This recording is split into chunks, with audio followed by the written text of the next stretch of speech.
نرحب بالمهندسة منى اللحام مديرة مديرية أشغال إربد، يعطيكم العافية. أهلين أخي الكريم. نعم، نتحدث عن خطة مديرية أشغال إربد فيما يتعلق بصيانة الطرق النافذة من إربد إلى باقي الألوية والمحافظات.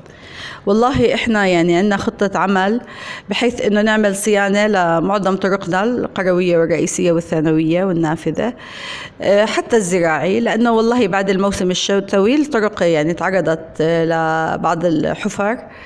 يعني إحنا رح ناخذ أولوية أول إشي للمداخل الرئيسية لمدينة إربد، طريق إربد عمان، إربد عجلون، إربد بني كنانة من بيت راس لبني كنانة، إربد الحمة، إربد الرمثة. احنا عملنا عطاء إعادة إنشاء لجزء من طريق بشرة الرمثة بطول حوالي 2.5 كيلو، والمقاول يعني هلأ جاهز الطريق للخلطة. نعم. وإن شاء الله يعني هاي إذا أنجزت يعني بتكون أنجزنا إشي.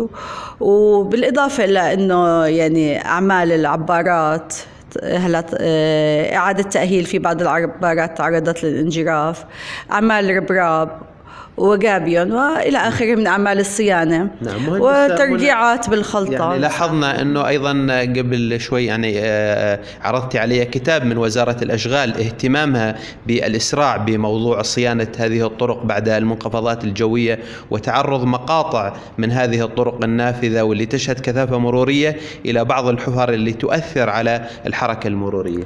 نعم والله وزارتنا يعني ممثلة بمعالي وزير الأشغال وكافة وعطوفة الأمين ومدير إدارة الشؤون المحافظات، يعني تواصلوا معنا على أساس إنه إحنا بالعاجل نعمل على صيانة هذه الطرق، وإنه سنطرح عطاء لكل عوامل الصيانة اللي بنحتاجها من خلطات وعبارات وربراب وجابيون وهذا. احنا يعني نشكرك على هذه الرسالة التطمينية لأخواننا المشاهدين والمتابعين باهتمام مديرية أشغال إربد بسرعة صيانة الطرق النافذة حفاظا على السلامة المرورية. كل الشكر والتقدير للمهندسة منى اللحام مديرة مديرية أشغال إربد. شكرا جزيلا، يعطيكم العافية. العفو أهلا.